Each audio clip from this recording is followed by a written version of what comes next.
And the timer's going on. So, hello, my name is Bruce, and this is my channel. Tonight, we're going to talk about a indie press game, and that name of that game is called Dungeons and Delvers. This is not going to be something that I stream live. So, this is a PDF, and I got it off of a website. Let's show you that website real quick. That is Big Geek Emporium. Oh my God, look, they've got some noise out there.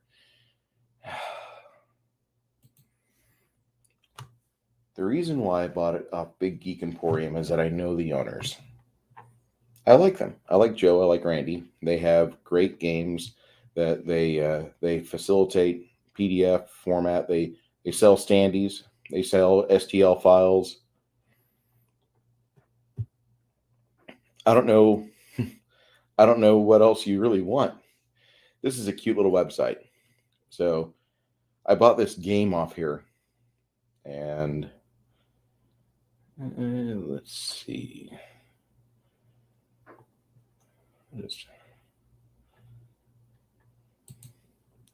This guy, David Guyll, married to his lovely wife, I believe, Melissa. He offers these items here: Treasure Vault, magic items for Dungeon World campaign setting, player fragments, Dungeon World GM screen, dice pool, Dungeon and Delvers core rulebook,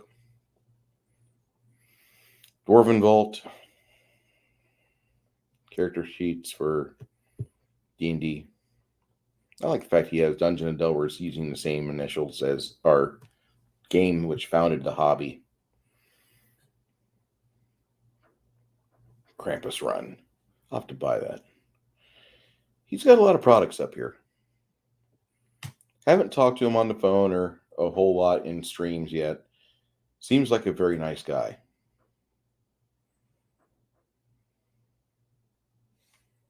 So that's on Big Geek Emporium.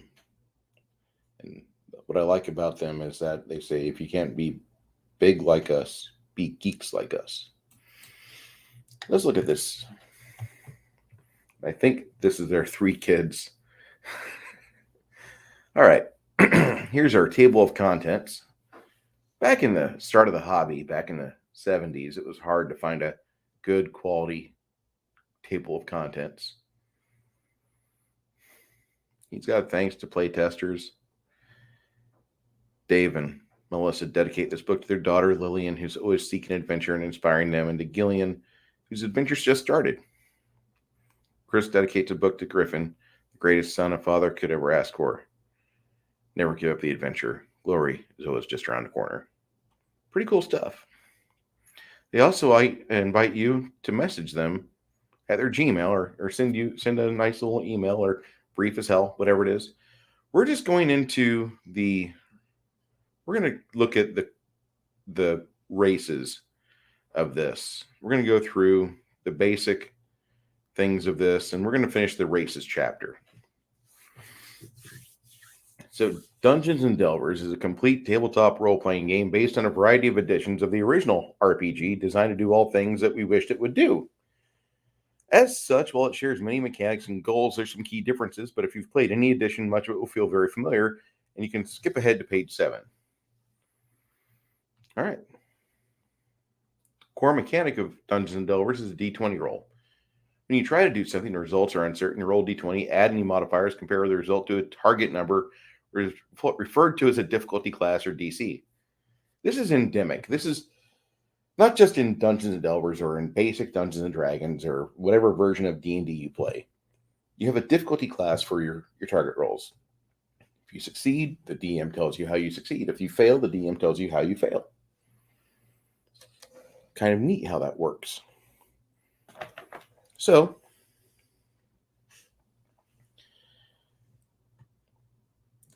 some abilities will assist or hinder your rolls. Assistances and hindrances cancel each other out on one-on-one basis. If you assisted twice and hindered once, you benefit from assistance. If you've assisted or hindered multiple times after canceling each other out, every insistence beyond the first grants a +1 or -1 bonus. Okay, if you assisted twice, you roll twice and take the higher result and add +1 to the total. If you're hindered 3 times, you roll twice, take the lower result and subtract a -2 from the total. What you need is basically a big flat surface, a character sheet per player, at least a pencil, some sets of dice. One person will be game master. Everybody else is playing to play a character. They offer for the same dice as what we use in the basic sets: D6, D8, D4, D10, D12, D20.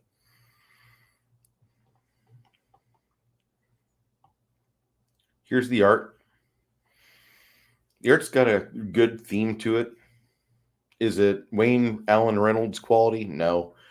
Is it good enough to get by and help us with this book, which is very, very big? This book is 515 pages. I just want you to be aware of that. Okay. To generate your class, well, first thing you do is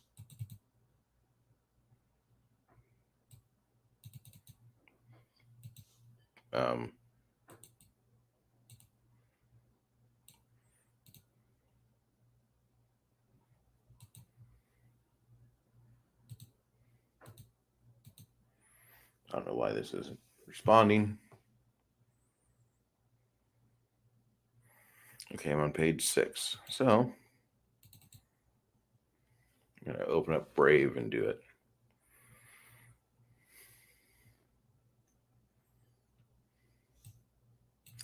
Because apparently Brave is better at PDFs than Microsoft Edge.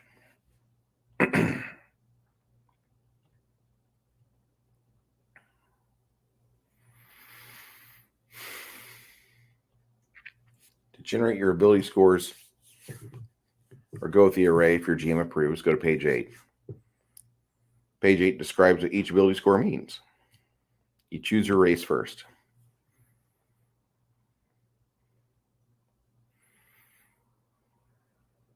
Okay. Then choose your class. Then record class features. Choose talents. Choose skills. And purchase equipment. Then record your combat stats.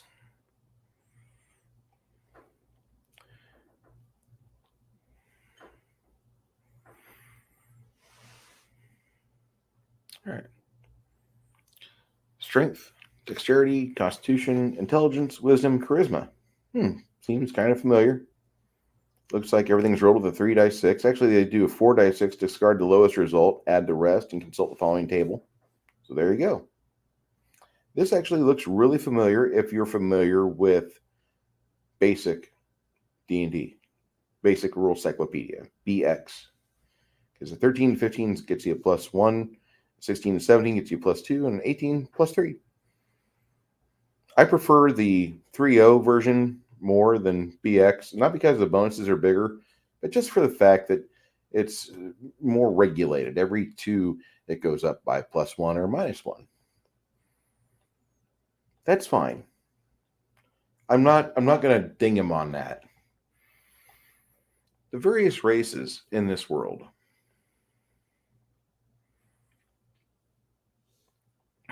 I like this here too. This is very important. While note these races have not been balanced with these default sentiments in mind.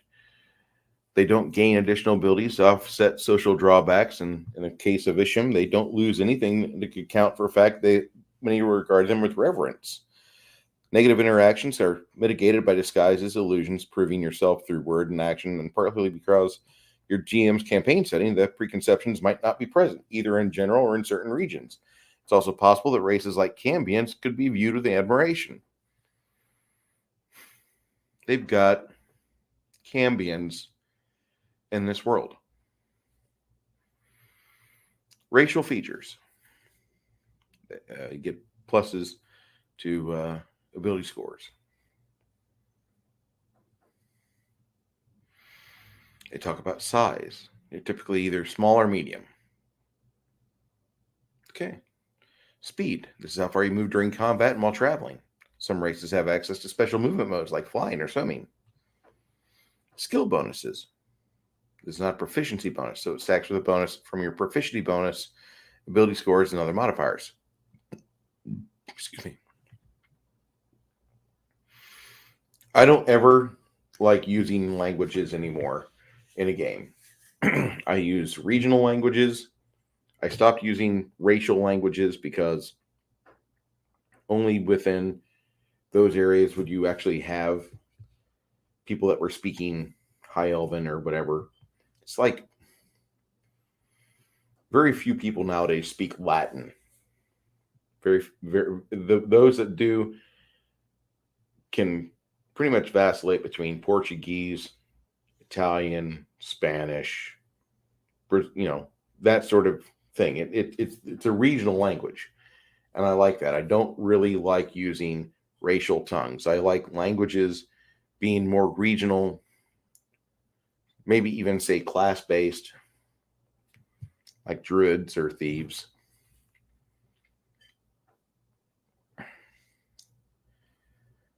When you gain a level, you can spend a skill point to learn a new language. By default, each race has their own language. That doesn't excite me. I'm sorry. Low light vision. A number of races possess low light vision. When using a light source, the range is doubled. For example, torches normally provide illumination to 20 feet, but if you have low light vision, it provides sufficient illumination to a 40-foot range. Okay.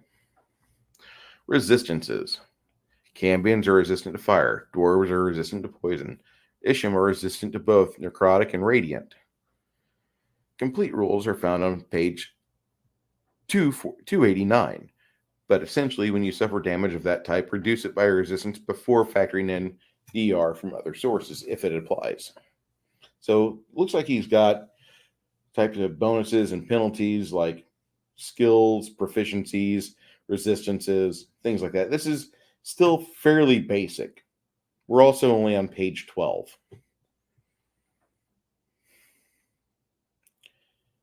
A few racial abilities require a recharge after using them and indicated with a recharge 6 following their name. These function identically to monster abilities that also require a recharge roll. Once you've used an ability at the start of your turn, roll 1 die 6. If the roll is 6, you can use the ability again.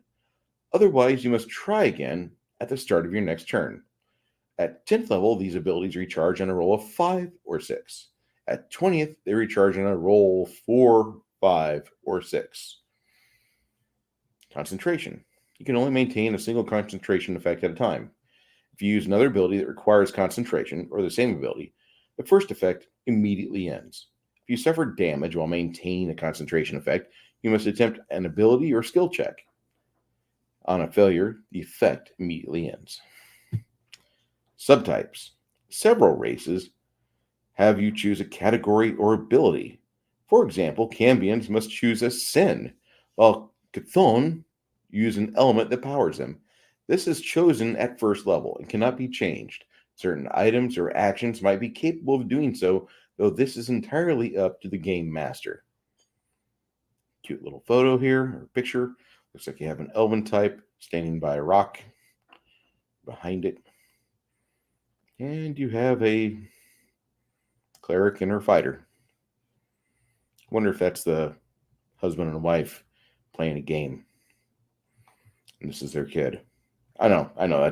I'm thinking this probably too much, but that's just where I went with this. Cambians are the offspring of a demon and a human, or the descendants thereof. Such unions can be willing, done out of devotion to dark powers, or in exchange for power or some service, such as a warlock's infernal pact. Less unsavory origins include the unwitting aftermath of a passionate night with a succubi or similar demon, the results of a curse or exposure to fiendish diseases or magic. Their infernal origins and appearances cause most people to distrust, fear, or even hate Cambians. barring exception or unusual circumstances, such as public presence of a dark cult or demonic authority. The lucky ones are simply turned away from most villages or are encouraged to leave after a brief stay. Those less fortunate are driven off by force. Hey, I can do this. Awesome. Not that I'm having trouble reading this, but it's going onto the web. My bad. There we go. All right. So, yay, I doubt it's. To make matters worse, Cambians always possess one or more physical features that betray their infernal ancestry. Horns of varying shapes and sizes, a reptilian or forked tail, bat-like or feathered wings, multiple rows of needle-like teeth, a sunken skeletal face, the legs of a goat, and skin that is either unusual color or covered in patches of scales or commonplace. It's recommended that you read a section on demons and choose the features that match your demonic parent. It is because of this that many Cambians are constantly on the move, trying to escape those that would seek to control or destroy them, or both. This makes them well suited for an adventuring life, and Cambian adventurers are often seeking some way to acquire knowledge and power, whether to protect themselves or overcome those that would seek to control them, or perhaps to enslave or imprison them. Unfortunately, their actions or a mere presence where Cambian goes, calamity soon follows. Ooh, I like that voice. They give you names, some of them with a Middle Eastern bent.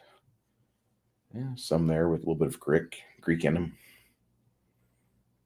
Get a +1 to charisma, +1 to constitution or intelligence. You have fire resistance 5, speed 30 foot. You write and read both common and infernal. Choose a sin that you most embody, gluttony. You have a good bite attack, greed. Get a +1 on ability or skill checks to find and obtain treasure that you could see, and it only weighs half as much for you. By looking over treasure, you can discern its true value. Lust. You get a +1 ability or skill check to convince somebody to do what you want, as long as you show some skin or act in an otherwise alluring manner. Oh God. I'm not having a problem with thinking of the fairer sex doing this. But in 2022 and beyond, if we're going to have these woke tards, I don't want somebody trying to act. I'll shut up. You just saw it in my face, right? You just saw the look of disgust. Like, the lust could work kind of well as long as they understand, like, no, you have to be appealing to somebody to use your lust on them. You can't act obnoxious, because otherwise you come off like that lady in a GameStop. It's ma'am! It's ma'am! It's ma'am! And she wrecks the shop. All right. God, I'm based as hell, aren't I? Wrath. When a creature attacks you, whether the attack hits or misses, if you attack before the end of the next turn, your attack gets a +1 bonus to attack and damage. Ooh, that's a good one. Sloth. Recharge 6. Concentration. You must rest for an entire 8 hours in order to benefit from a long rest. He has the words long rest in here. Fuck. 5e has really touched the hobby and made it almost useless. Fuck you, 5e.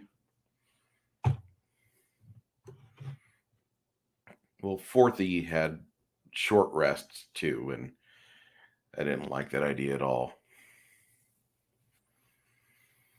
They can be woken normally. If used during combat, the target has assistance on save and target's levels higher than yours. They only suffer slowed until the end of next turn. This is when you touch a creature, they have to succeed on a wisdom save or fall asleep for a minute. If you suffer damage, use your charisma check for your concentration check. In B, you can make a thievery check to steal an object from a creature within 30 feet of you that you can see. Target's aware, you can steal from it, and you can attempt a dexterity save opposed by your thievery check to prevent the theft.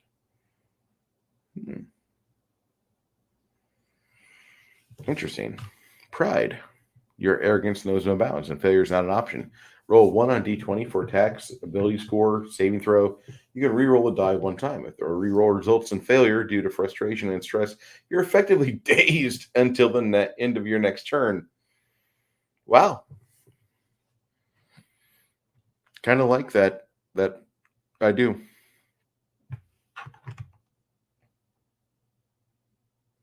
All right. There we go. The Cthulhu are an old race, possibly older than elves and dwarves, and created by primordial titans that sought to mimic the creation of gods they despised. As the dwarves and possibly some humans were wrought from mountains of earth, the Cthulhu were hewn and assembled from stone and infused with elemental essence. So they're elemental bloods. They look like statues of other races brought to life. They can be mistaken for finely sculpted golems. Ooh.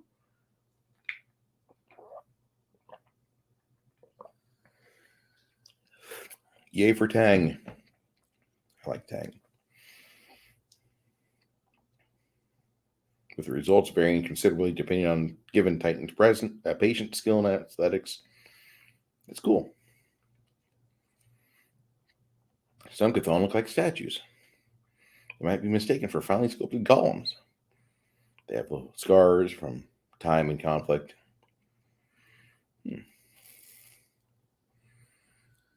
They get sentience and semblance of life. Their stony bodies heal as if they were flesh. They're not nearly as frail. They are asexual by nature and can only be created through an elaborate, long-lost ritual. I don't know about that. Due to their ancient schism, Cthulhu might find themselves at odds with Isham, possibly clerics in general. It's also possible that over time, when the Titans banish, slain, or imprisoned, the gods no longer view their creations as a threat. You might even take pity on Cthulhu, save bereft of souls and saviors to turn to. Interesting. There's some neat names there. I like the names. There's a second race I'm looking at, and I like the names here. They get a +1 in con or wisdom. Their base speed's a little slower than these guys, because these have a speed of 30 foot. Okay.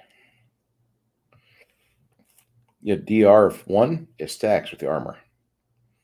You're immune to disease and poison, as well as any effect that will not affect stone. You don't need to eat, sleep, or breathe. You can both read, write, common, and primordial.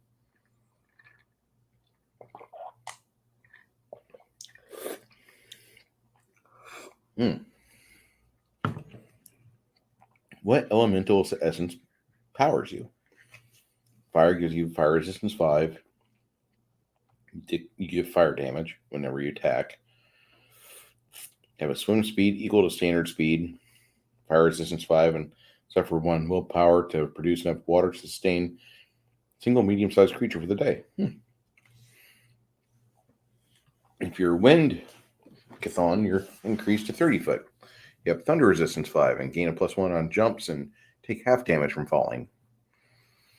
Earthen ones have acid resistance 5. Get the defend or fight defensively. The bonus granted to your AC and Dex saves is increased by a point.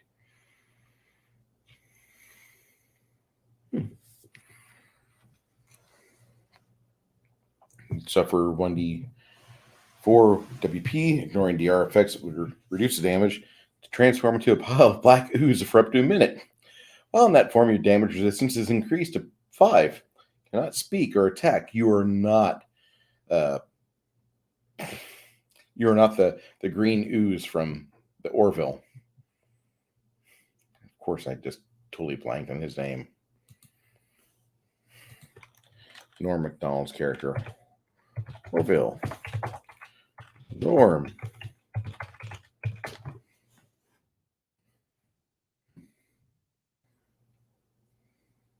He plays Yaphet, which I think is kind of weird that he's got the name Yaphet. Okay. Maybe to honor the Yaphet Kyoto off of the Alien movies. Very possibly. Well, you can't speak or attack, and none of your equipment is going to work, but you can flow and move through tiny openings and cracks. As a swift action, you can revert to the original form. Your bodies heal like a living creatures because they have WP and VP. They can be healed by magic. Cannot be affected by alchemical potions, but magical ones have a normal effect. That's cool. Dwarves. All right. They were once a primitive race, like worms and maggots and parents, but they clawed their way through ground and corpses and titans and giants, feasting on flesh and marrow until one of the gods bestowed them intelligence. Second origin of the dwarves is more noble and dignified. Preferred by the dwarves, they were fashioned by the gods from resplendent stone. Some also assert that bones were forged from iron. I was just thinking of that song, Diggy Diggy Hole.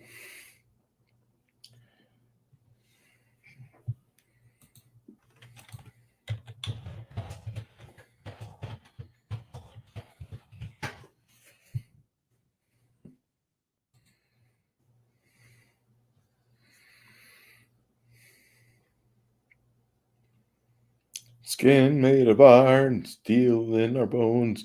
Dig and dig makes us free. Come on, brothers, sing with me. Dun, dun, dun, dun, dun, dun, dun. Yeah.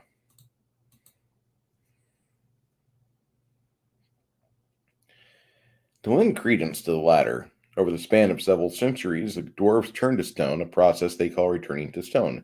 Their flesh turns gray and their bodies gradually solidify into irregular patches. Joints petrify at last. As condition progresses, the afflicted dwarf finds it difficult to move. They begin ever lengthening and more frequently occurring periods of dormancy near the end, until eventually they just cease moving and speaking entirely. That sucks. They're short and stocky, standing 4.5 feet tall, weighing about as much as a human. They dwell in halls carved from deep into the mountains, and they're tough, tireless workers, renowned for their largely unparalleled skill with and love of metal, stone, and gems. This is basically like most D&D-esque games that are based on Tolkien's work, which is fine.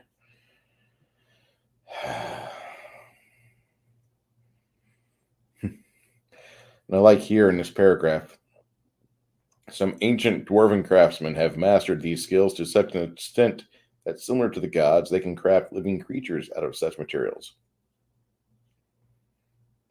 I like this picture of a dwarf, though. Dwarf woman. And in the new-esque dwarf, because she has no beard. She should have a beard. She should have long, flowing, beardish locks. I'm a Tolkien dwarven scholar. Anyway, I really like dwarven chicks having beards. Let's not get too far away from Tolkien's work.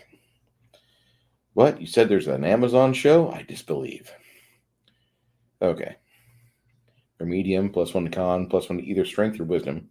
So either they're fighters or clerics. Low light vision. They have speed 25, poison resistance 5, get a +1 to resist and the effects of poison and venom. You get a +1 to dungeoneering checks. They're skilled as smiths. It takes half as long to become a novice weaponsmith or armor, and half as long to increase your rank in those crafting skills. It requires the same amount of money, however. I got into an argument today with one of my players because he doesn't like the fact that when you level up, he has a delay before he can use all of his abilities. I leveled up, I dinged. Yeah, you did. And it takes you about a day per level to get all your abilities down pat. Oh, he's trying to argue with me about things. I'm like, dude, stop. We disagree. This campaign, any campaign I run, has training time. You have to train. Sorry, kid. Elves, ancient, long-lived, possibly immortal. The elves are a mysterious race that dwell in remote regions, far from the peril and discord that plagues immortal races. Due to the race's incompetence and inability to coexist in harmony with nature, as far as elves are concerned. Because you can't deal with trees as a natural living thing, we are going to have troubles, Mr. Human. Light elves and dark elves. Light elves are encountered on the surface in old forests, while dark elves call the depth of the earth their home. Because of their lengthy lifespans, unless they lack the luxury of time, elves take things slowly, carefully concerning a strategy or approach whenever they are able to. Other races sometimes mistake elves for being aloof and apathetic, but elves typically counter by labeling them as reckless and impatient. Stop that. They're shorter and slimmer than humans, have an otherwise alien-esque beauty. This chick here kind of looks like the dark eyes I shouldn't look at, because I'm going to be snarky if I talk about chicks with the black eye makeup. They call it smoky eye. I say that's one too many beers and your husband beat you when you got home.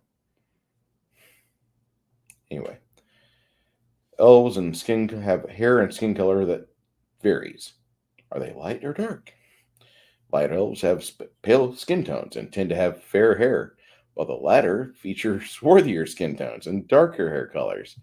They never grow facial hair and have little to no body hair besides that. Okay, and they have names here. Some of these are ripped right out of Tolkien-esque type books. Nice. Medium, +1 to dex, +1 to wisdom or intelligence. Ooh, they get a bonus for being wise. Awesome. You get +1 on perception and stealth as well. Speed is 40 foot. Okay. You have radiant resistance 5 and gain a +1 to diplomacy checks if you're a light elf. Dark elves have low light vision and gain a +1 to dungeoneering checks.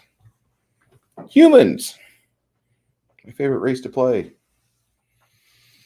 Younger than the other races and likely the youngest, they are also the most numerous and adaptable and ambitious. This has caused races to consider them the most unpredictable and dangerous. Despite the millennia separating and beginning from the rest, thanks to their tenacity and ingenuity, humans have managed to quickly spread themselves across the land, carving out and securing their own numerous territories. Their dreams and desires are difficult to placate. However, despite achievements and while humanity's global advancement has slowed somewhat, they show no signs of stopping anytime soon. Distant lands, forgotten secrets, lost treasures, malicious beasts. For humans, these are merely obstacles to overcome, puzzles to solve. I believe that this indomitable drive is in part fueled by their relatively short lifespans. They lack the extravagance of time that elves and even dwarves enjoy, and so must struggle and strive to prove themselves, to leave a lasting mark before they die, or perhaps they build to ensure their accomplishments endure the rigors of time. I like this. And that kind of echoes all the second edition and first edition AD&D stuff that we liked so much, and the basic rule book. I like that. I do.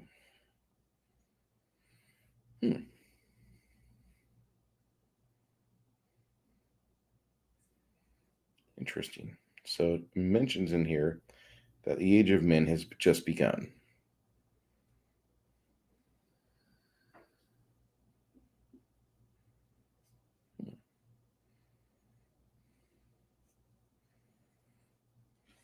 Interesting. That's a nice picture there of a human. It's a nice looking boy. Okay. Race is medium. They get a +1 to any one ability score. Speed 30 foot. Increase the skill from your class by +1 because of a bonus skill that's considered a proficiency bonus. You get a bonus talent. Uh-oh. You must choose to be a half-elf. You have to do this at first level during human's bonus talent and only during character creation. Your ancestry contains a hint of elvish blood. Increase your speed by 5 or +1 in stealth checks. Devil in the details. You've got a little bit of fiendish blood. You're the descendant of a mortal angelic being. You get the following. Max strength is increased to +6. Your actual strength does not change. Your maximum strength is increased to +6. You have a radiant resistance of 5. Ishams are least powerful angels, chosen to venture into the mortal realm to convey messages and have minor tasks.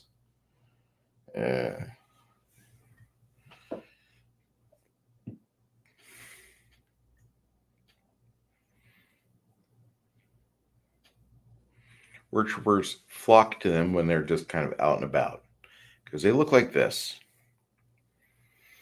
Okay, the smoky eye makeup. Come on, Guyll, stop doing that. I actually kind of like this. the artwork. I just don't like the smoky eye look. Due to their nature and ability score modifiers, they make ideal clerics and paladins. They do work as bards and sorcerers. Their flight, however, would prove useful to any class. You have a radiant and necrotic resistance equal to 5. +1 to religion. Base speed is 30. You can manifest a pair of feathered wings, granting you a fly speed of 30 foot. Lightly encumbered, your speed's reduced as normal, but if you're heavily encumbered, you cannot fly at all.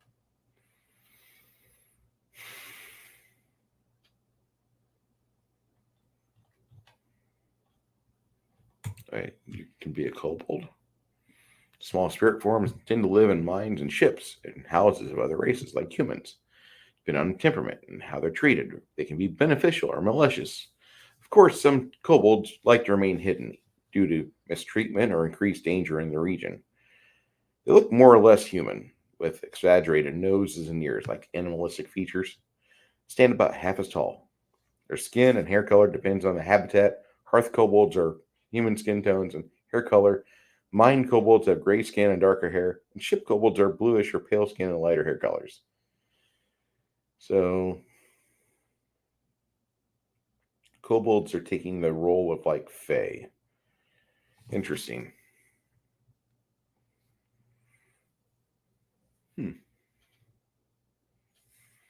Good names. Speed small, base speed 25, +1 to con or charisma. Skill bonus of +1 to stealth. Can read and write common and kobold. You get +1 in diplomacy and fire resistance 5. If you're a hearth spirit, you conjure flames in your hands. Nice. Mind spirits. Ooh. You excavate twice as quickly as normal. Ship spirits. Ooh. Interesting.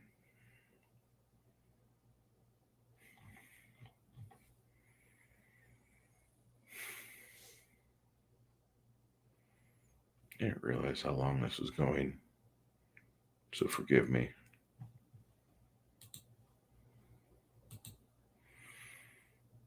All right, we've been doing this for 37 minutes. I'm going to take a break here. I'll do another recording here over the weekend and get this set to go for Sunday evening.